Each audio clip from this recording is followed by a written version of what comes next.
Good afternoon, everybody, and happy Friday, and welcome to another reading from The Secrets of Terra Silenti. Let's just get into it. Happy Friday. Stay safe out there. Chapter 2 The Dangerous Hunt. Melatu was a trader's town. Men, dwarves, and a few orcs came in from time to time to trade in goods. It flourished, had a great economy, was one of the few towns in the land of men that had no poverty. It was very diverse in its population. People came from everywhere, and many stayed because they realized that to make good money, all they needed to do was to stay in this place. People traded weapons, gold, gems, and even ancient artifacts. There was very little chaos among the people, except, of course, the dwarves, who normally had a problem with orcs anyway. The roads were of dirt, and the hoof prints were clearly visible with all the horses coming in. All the buildings were decently made. There were no signs of rot in the wood, but neither was it polished. This town was on the Glenwood Road and Surla Road to the south. With traders also came bandits to this great trading town. Maltu also had one of the strongest guards, the size of a large militia. This was composed of dwarves, men, and very few orcs. One such guard was a Kuai from Kadrasar. His name was Kridrick, who was exiled when he lost a wrestling match to the current chieftain of the Kuai. He was originally shunned when he came to live down here, but proved his worth as a guard when he went around killing bandits and returning stolen goods to the town. He was one of the few orcs that grew away from the path of destruction. Such qualities are not often found among the orcs. He was permitted to be a guard by Carter, the captain of the guard. He was a dwarf of middle-aged. He oversaw almost everything, almost like the mayor. But he only cared about what came in and what left the town. He enjoyed the peace and wanted to maintain it. He enlisted people into the guard when his budget would allow it, making sure to keep a blacksmith on hand so that they would never have to pay to repair their weapons. It was a smart financial decision. Many of the townspeople looked to him for aid when they needed it. Their problems were brought to him, never to any of the politicians working for the mayor. One of Carter's most trusted officers was Jor. He was married and had 2 kids, a boy and a girl. He was raised inside the kingdom of Grento. The chaos finally got to him, the orcs and men killing each other. The city guards could not handle it there. Being sick of it, he left, came down to the south where it was a little quieter. He came down when he was 30 and was now one of the best guards the town had. His military training is what got him up near the top. He was happy here, and he felt that his family were safer here, far more so than Grento. Corla was one of the town's healers. She was born in this town, but had never been outside its walls. She spent years studying the arts of healing and other forms of magic. In time, she had become one of the best healers in the world, where she healed people of many diseases and injuries. She had seen many people. One such individual usually came to her frequently. His name was Kak, who she was very fond of in all her years of knowing him. She was always fascinated with the outside world and wanted to know more about it, experiences that could not be found in books. Kak was a wood elf who used to be one of the Rangers Guild and left it years ago. He chose a quieter life and decided to go and live in the world through his travels, finding the town of Malatu a good substitute for Karina, his former home in Kanasa. He stayed in a small hut near the outer walls of the village. He had never given up his bow and went on several hunting trips during the month to provide for himself. Once a week, he went hunting and would always sell his game to the nearest butcher. There was one last hunting trip that would change his life forever. It would bring him back to his roots in Kanasa. It was the first day of the week. Kak woke up just before dawn, the stars illuminating the cloud of the sky. He scratched his head and yawned as he began to start his day. He ran down the stairs and pulled out some crispy tarts from his pantry, which was partially filled with food. He slowly closed it, careful not to make much noise, despite him being the only one in his hut. His thoughts drifted to the hut, and he peered outside to watch the sun rise. He saw the blazing sunlight coming through the trees. He remembered that his bed was still messy and desired a clean one when he came back. He went to his bedroom, smoothed out the sheets. He went back downstairs and started packing. He looked for food supplies and his adventuring gear, which consisted of leather-made armor, a longsword, and bow. He went outside to put his supplies on the carriage, pulled by his brown horse. Keck had gotten all his things packed up just as the morning light lit the village. As he packed up his last water skin, his thoughts lingered. He looked all the way to the south and shed a single tear before straddling the carriage. He missed home but could feel that he was no longer welcome back. He had left abruptly after a heated argument with the king. That foolish king. Why is it you that are here? Keck, how dare you come into my throne room? Blurted the king as he sat down on the throne, his eyes glaring at Keck, his chin propped up on a bent elbow. I am on business here, as I always am, Keck replied composedly. Truly I say unto you, the orcs of Kandrasar are amassing it. You, sire, must do something about it. I know you do not like me, nor do I have love for you, but respect my duties as one of the Rangers Guild, and I will respect yours as my king. You cannot enter unannounced. How many times have I told you this? I'm a busy king, and I need to schedule things accordingly, he retorted. I tried that before, your majesty, rejoined Keck, letting out a deep sigh. But it would take months to get something to you that you need to know now, which has cost us dearly, remember? Orcs almost came into the kingdom of Kanasa once, but we elves, humans, and dwarves of the Rangers Guild put a stop to it. We knew what happened. Not you, for you would not listen to me. I do not know what I have done to earn your distrust, but I must say I have heard enough of it. You nearly let them in, the king yelled back. If you had let me know, I would have sent my armies to meet them. Yes, but you did not. You even refused to listen to me, Keck stated. As captain of the Rangers Guild, I am concerned with what goes on inside these lands as well as outside the kingdom, just as much as you are. But when I come out with something, you toss it aside as old news like moldy bread. We Rangers can only do so much. We are not part of the Wizards Guild, who would do us Rangers some good now. We have some spellcasters, however. We ask them to own their skill as a spellcaster first before going off to the field. I do not think you do you dare mock me. Think you know what is best for my kingdom, do you? Interrupted the king. Do you not think that I already know what goes on over in Kadrasar? Do you think I will gladly turn a blind eye to it? Certainly not. Then why have you done nothing? Keck demanded. People die every day. You who were once filled with the fire of the spirit, where did it go? Why are you refusing to reach out to the world like the rest of us do? The rest of us try to do what we must, die if we will, but we know it is not in vain. Why do you sit back and allow these things to happen? If it does not concern our people, it is of no concern to me.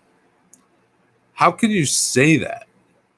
Cat queried, throwing his hands in the air in frustration. If your daughter Cora was here, she would see that there is something wrong. Where is the justice in all of this? We were to be a light in this world.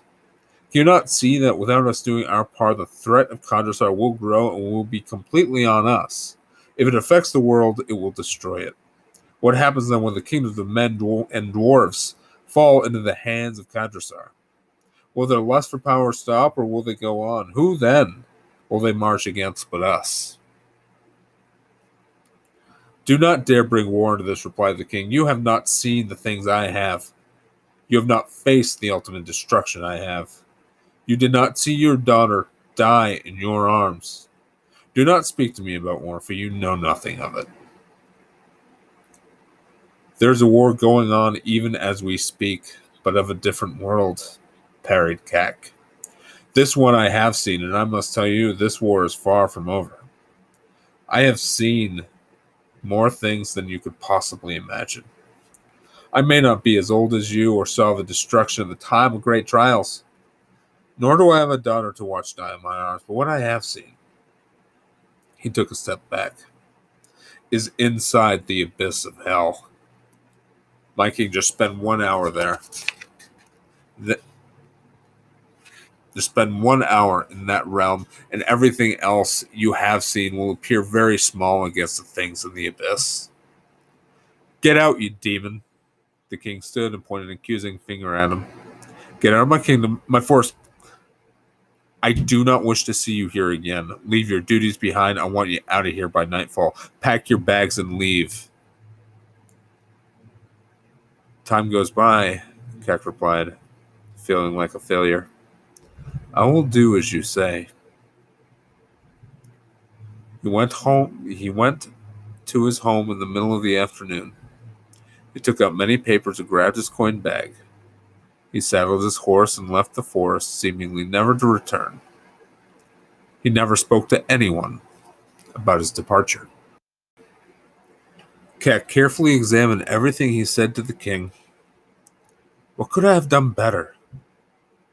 Cora, why were you not there? I needed you. He felt there was nothing more he could do, that he did what he could, but he also left unannounced. He did not think that the Rangers Guild would come after him. They were not assassins, nor did they hold grudges. Not usually. This was over 50 years ago.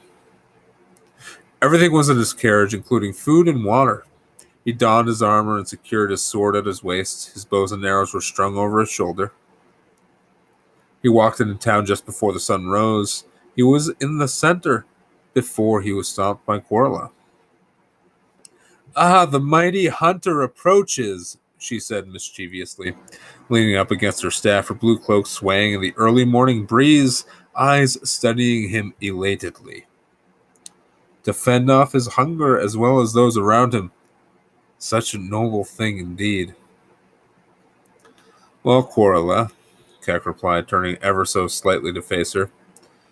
It was always a joy to see her face in the morning.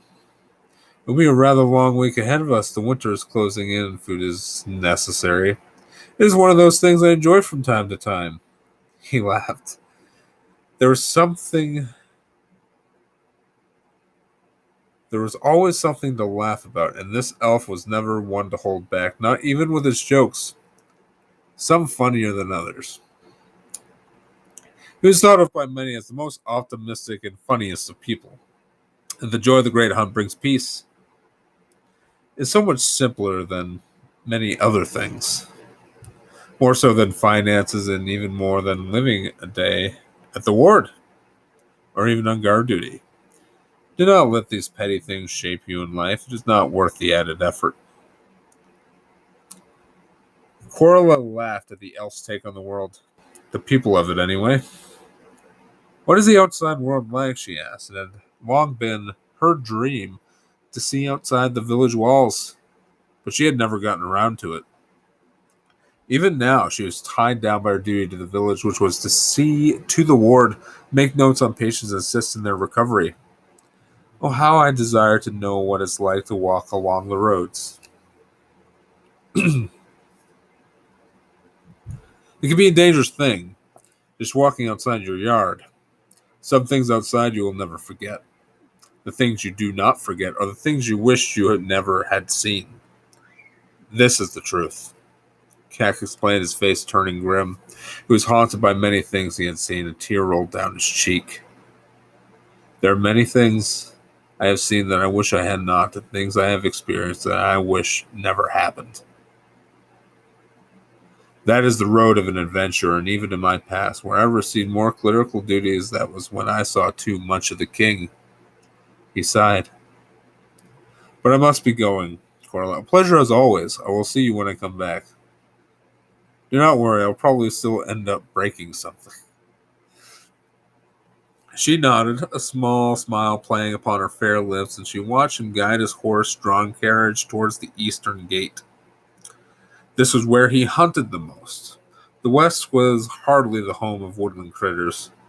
On his way out, Jor slightly brushed past him. His family was with him. Aye, it is the great hunter of the south, Jor exclaimed. Wood elves normally never came to live in Malatu. That's why there was That is why there was this great talk about hunting. That is all they knew of the Wood Elves. Everyone knew that they were the best hunters, even to this day. Off of some game, are we? Keck. I'll just bring my family to get some breakfast. That's why we'd be out this early. Much too early, honestly. Early for breakfast? Keck laughed. Even for me, if I do, it is normally through days without food and nourishment, or if I'm about to go without these necessities. He looked at George's family. Ah, the wonders of life. Truly, no one can ever know how that works, but the great Virtus himself. I wish you a great breakfast, and may he watch over you. I must be going. Farewell. Same to you, Rangers of the Woodlands, Joe replied, always happy to see the elf when he did. They proceeded in different directions, and Cack noticed George's oldest, the girl, make a comment. Daddy, that man has pointy ears. She was hushed immediately, but Cack burst out in laughter. He could not help but smile at that comment. It was something he did not always see, but was always glad to hear of it, as it left him feeling distinguished. There's always some good feeling to be different, even if by only having a pair of pointed ears. He kept walking, and made it to the east gate by the time the sun had fully risen. Carter, my good friend, Keck called some time later. How are you? The dwarf turned around to see the elf. He was full of joy. Good morning, my good sir, he replied in that deep voice of his accent so strong. All is well in the eastern side, it is. I bet yourself. I am well, Master Dwarf, Cack said, giving him a smile. Just going on my hunting trip is all. Ready for the day to pass in the night. Are you ready for that? Carter asked him.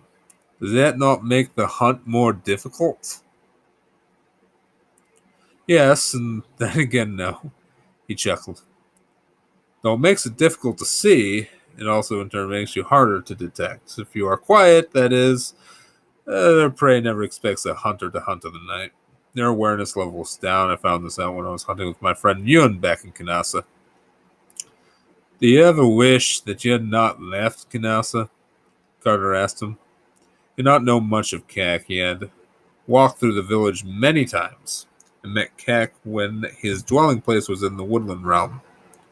He could not help but notice a difference in his mood since he moved. Carter was the only one in the village who truly understood Cack's past, most of it anyway. Sometimes, yes, he sighed. His head turned back to the south. Other times, no. Much was asked of me, too much, really. Not to mention the king and queen always treat me with contempt, and the princess is only around once per year, so she can only protect me during that time, which is a rare occasion. I cannot serve my lands and protect them while watching over my shoulder at the same time. The king and queen have much authority, much more than I ever hoped to have. That is why I left and am now here. Though, yes, it only takes about a week for me to run to and fro, it still takes a toll on the body. I just cannot do both this and that at the same time. It's not logical. Carter replied, deeply sad, and he felt great sympathy and sorry for the wood elf, for he had known the ranger to have loved the position he was in. Well, hope all goes well with your hunt, my boy. Hunt safely. Aye, Cack responded, smiling. I will at that. He left the village for the woodlands upon the road. His carriage allowed some passage on the road, but not much. He traveled through the forest, the wheels squeaking as it rolled over rocks and roots. The forest was especially quiet today. Very few birds chirping and whistling, wind or steps of wild prey. He could not find any tracks whatsoever, nothing leading to something lively, nor hope. Still, he tracked on, looking for anything he could use, a footprint or smell of prey in the forest. Little to no trampled leaves. There was no carving of the trees and no dropping. Very curious.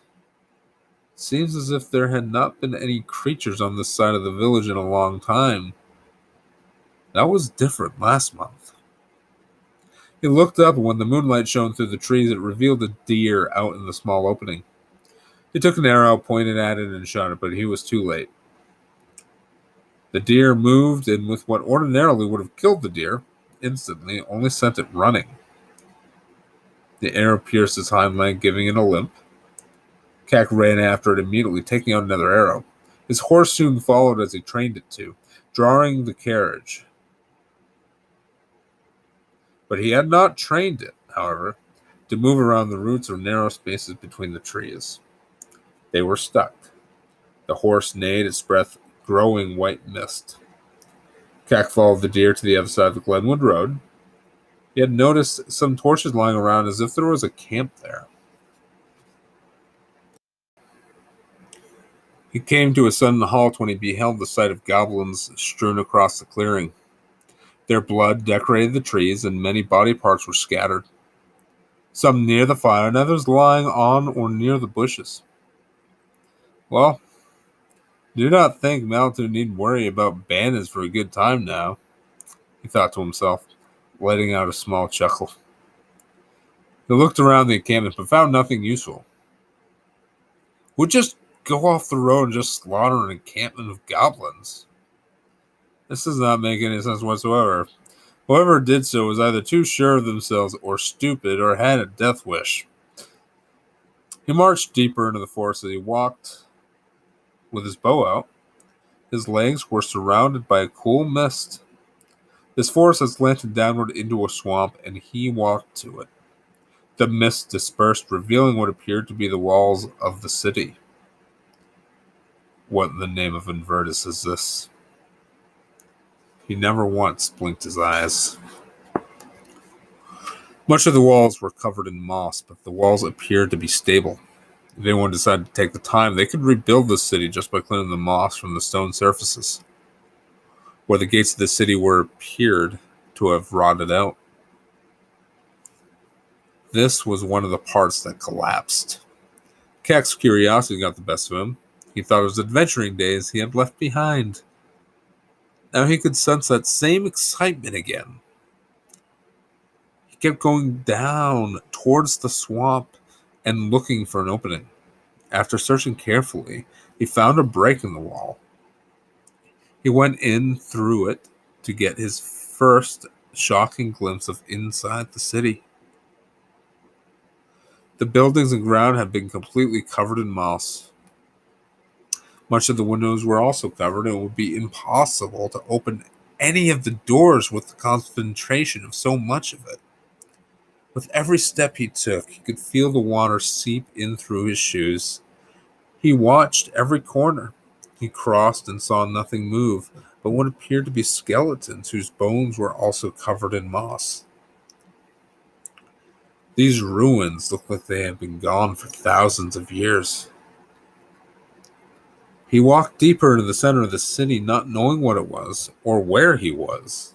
He took caution with every step. He continued until he saw what appeared to be a castle. It was difficult to tell, but it was the largest building he'd seen in the city thus far.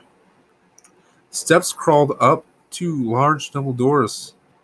He took a deep breath as he took each step. It was adventurous and exciting for him, but even in his excitement, he remained cautious. He opened the large double doors and went inside. Kak beheld a throne room and observed the once great hall. He saw one room to the side with an odd green light glowing from inside it, but he was more intrigued by a hallway that appeared to be right behind the actual throne. He took little notice of what was in the room, much at the balcony with a few doors leading elsewhere. He walked through the hallway until he came to a dungeon. Inside the cells were dead or dying people. Those who were dead were already rotting. The rest that were there groaned as the blood poured out of their bodies. He was startled by the rattling of chains. He looked up, saw several cages with people in a mangled form. They had been moving like caged animals just waiting for an escape.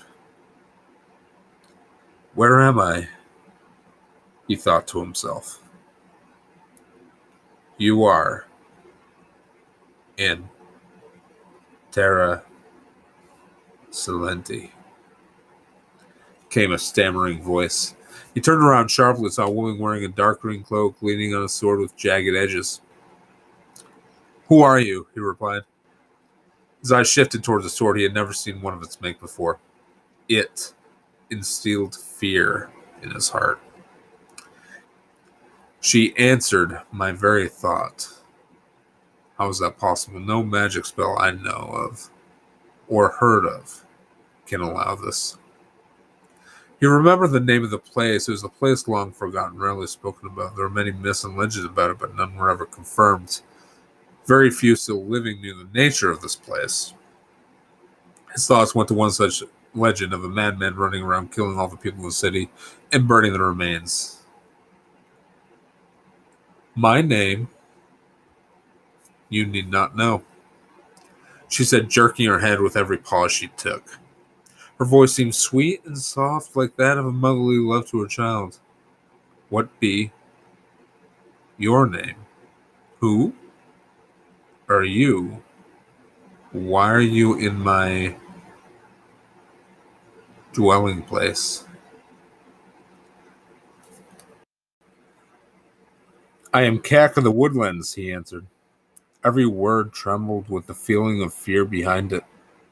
I come from the west, born in the south. Now answer me, who are you? He tried his best to hide his trepidation, but suspected his attempt was inadequate. She jerked her head some more. Do you know what this place is? She asked him. Her hand twitched again, landing on the hilt of her sword, grasping the handle. Do you? No. I do not, he admitted. His voice grew cold with the very air he took in, his breathing becoming unsteady. Many legend and myth pass about this place. No one really knows the real story behind it. The disappearance of the city and all the people in it. All the stories have one thing in common. Everyone dies. The dwelling is my home. She screamed as she lunged for him. Her scream sounded much like the screech of a great banshee. Cack pulled his sword out just in time to block her, but was dazed by the scream. His vision became blurred and all sound muffled. He was filled with terror, as this was the only manner of creature like this he met before. That was in the abyss of hell. He still didn't think one of those things could be killed, and he knew not the name of these creatures. He was met by a few scratches that came from the woman's jagged blade. She screamed even more. He was tougher than most else, but this woman's strength was considerable. She disappeared in white smoke, only to turn up on his other side. To him, she was everywhere. He could hear a voice inside his head saying, Death is the only way out. The Lord of the Dark will return. Her words were the only clear thing his hearing could make out. He was finally pushed down with one last scream. His sword flew out of his hands and into one of the cages. He felt the jagged blade enter his abdomen, and he cried in pain. He felt the cold blade twisting in his gut. You see, she hissed. Her neck twitched again. Anyone who comes into my dwelling place must die. The joints in her neck cracked. You will feel my pain before the end. She put her sword away and raised her hands. Kek was too weak to do anything. Her hands glowed with dark energy and the torches flickered. A strong cold wind blew all the torches and candles. The halls of the castle echoed with his screams. This woman assumed the form of a ghostly white woman with a tattered cloak. As she dragged him down the steps, she whistled, and a ghost carriage appeared. The horse was pale white, and the carriage was very soft. She put him in the carriage and got on the horse. She grabbed hold of the reins and rushed out of the ruins. She followed the direction Cat came from, as if she knew exactly which path he had taken. She followed his footsteps through the goblin encampment and then the other side of the road. She continued to hear the neighing of a horse. She stopped her horse, pulled Keck off her carriage, brought him to his carriage, and laid him down, kissing his forehead. "Set me free," she whispered to him. She then went to the horse with this command: "Take him to the nearest town."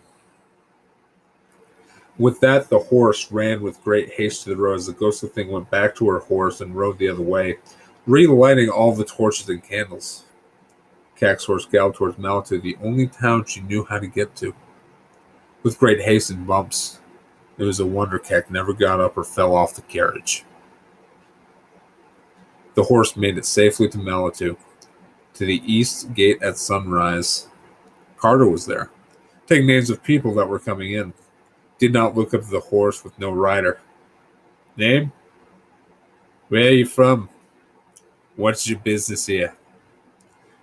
he asked. One of the guards saw this and went to him. "Carter," he replied with confidence. "This is Cack's horse. He is missing." He looked up at the horse with no rider and recognized it as Cack since he left the previous morning. Carter looked around, wondering what to do. Something like this had not happened since the dark times. Then there was a groan of pain. It had come from the carriage. The guards went to it to see Cack seriously wounded, the blood still pouring out of his wound. How he survived this long was still a mystery. "Get him to the healing ward." Carter handed out the reins to one of the guards.